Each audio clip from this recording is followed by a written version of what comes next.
नमस्कार दोस्तों, मेरे चैनल एस्ट्रोमन जी में आपका बहुत बहुत स्वागत है। आइए आज कुंडली विश्लेषण करेंगे 51 वर्ष के पुरुष का। इनके क्वेश्चंस को सुनेंगे, बहुत गहराई पूर्वक बताने का कोशिश करेंगे। तो सबसे पहले चीज कुंडली में देखा जाता है लगन। लगन का विशेष महत्व है। लगन के बाद देखा जाता है कि ग्रहों में कितना बल है। कुंडली में दो टाइप के ग्रह होते हैं, योग कारक होते हैं, एक मारक होते हैं। योग कारक जो आपके लिए शुभ फलदायी है, मारक जो आपके लिए शुभ फलदायी है। उस विषय पर आगे विचार करेंगे।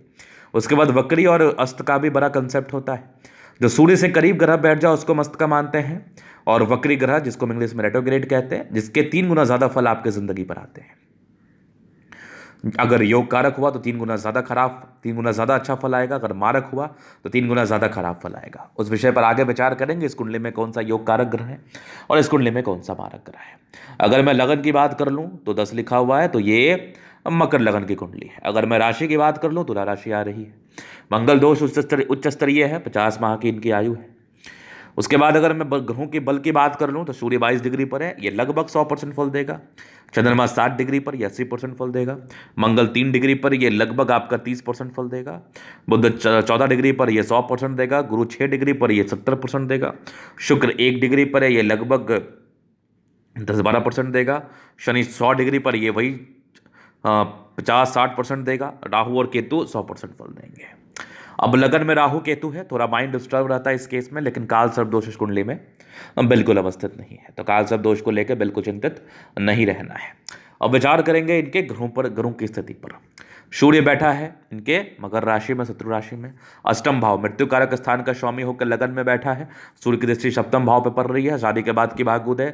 लगन का सूर्य, अष्टम भाव का सूर्य आयु बड़ी लंबी कर देता है, तो आयु में कोई समस्या नहीं है। आयु बहुत शानदार है और जातक बहुत कुछ जिंदगी पर करना चाहते हैं और करते भी हैं। चूंकि बुध इनका अस्त का है, अगर ये योग कारक हुआ तो इनके लिए उपाय करना पड़ेगा। इसीलिए इस बुधातित्व राजयोग जो पंचमहापुरुष राजयोग है, वह बहुत ज्यादा फलित नहीं हुआ। अब चंद्रमा विचार करते हैं। चंद्रमा यहाँ इनका 10म भाव में बैठा, तुला राशि में है। 7वें घर पत्नी कारक स्थान का स्वामी होकर 10म भाव में बैठा। कैरियर के हाउस में चंद्रमा बैठा है। मेडिसिन से जुड़ा हुआ कार्य, खाने पीने से जुड़ा हुआ कार्य में सफलता मिलेगी, वही इनका कार्य है। 10म भाव का चंद्रमा आपको बहुत तरक्की कराता है, बहुत धन लाभ कराता है, और कहीं ना कहीं इसके फील्ड में अगर आपने आप कैरियर को देखते हैं तो ज़्यादा अधिक तरक्की को प्राप्त करते हैं अपने लाइफ में। तो चंद्रमा की स्थिति भी आपकी कुंडली में बड़ी अच्छी है। इसके बाद हम मंगल पर विचार करेंगे। तो मंगल कहाँ बैठा ये देख लो आप। मंगल बैठा इनका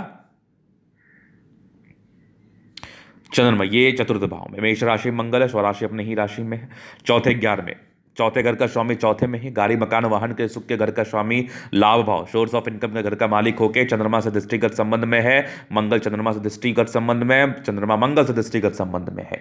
इस वजह से एक बहुत बड़ा राजयोग, चंद्र मंगल का राजयोग आपके चतुर्थ और 10म भाव में बना। पैसा बहुत आता है जीवन में, पैसा बहुत आता है जीवन में, इस बात में कोई संदेह नहीं है। ऐसे व्यक्ति का कैरियर उच्च क्वालिटी का रहता है। अगर 1-2 साल खराब भी समय चला गया, उसमें कोई विशेष समस्या वाली बात नहीं है। मंगल की वजह से आप मंगला हुए, चूंकि मंगल योग कारक है तो मंगल दोष ऐसे भी नहीं होता। अगर मंगल पर किसी कारणवश चंद्रमा की दृष्टि पड़ जाए तो भी मंगल दोष जातक की कुंडली में नहीं होता है।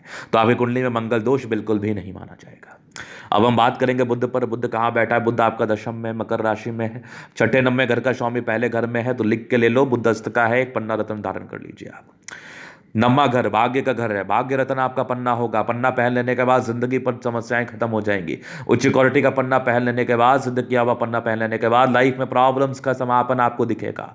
बुद्ध अभी आपका बिल्कुल सक्रिय रूप से फल नहीं दे रहा है, इसलिए कभी कभार बुद्धि विवेक बिगड़ जाता होगा।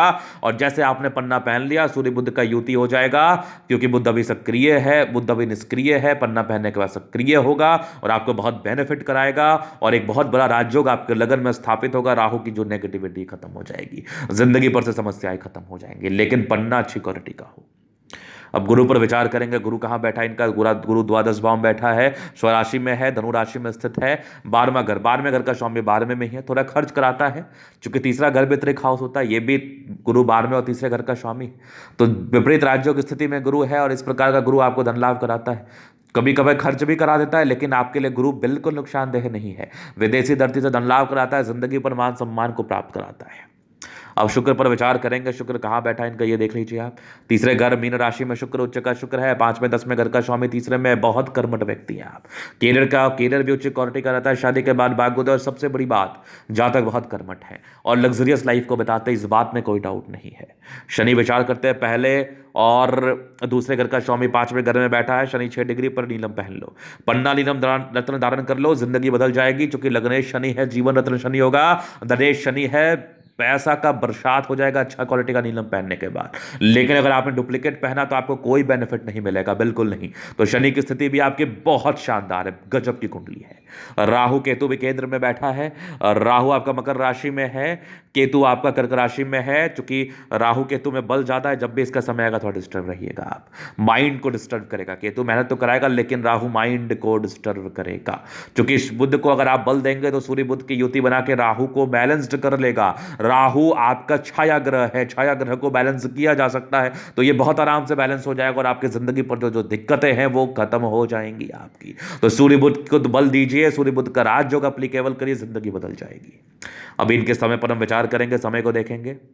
तो अभी जो इनका समय चल रहा है, ये चल रहा है आपका बुध 2024 से आएगा, तो बुध को बल देना बहुत जरूरी है, यथाशीघ्र पन्ना पहन लो।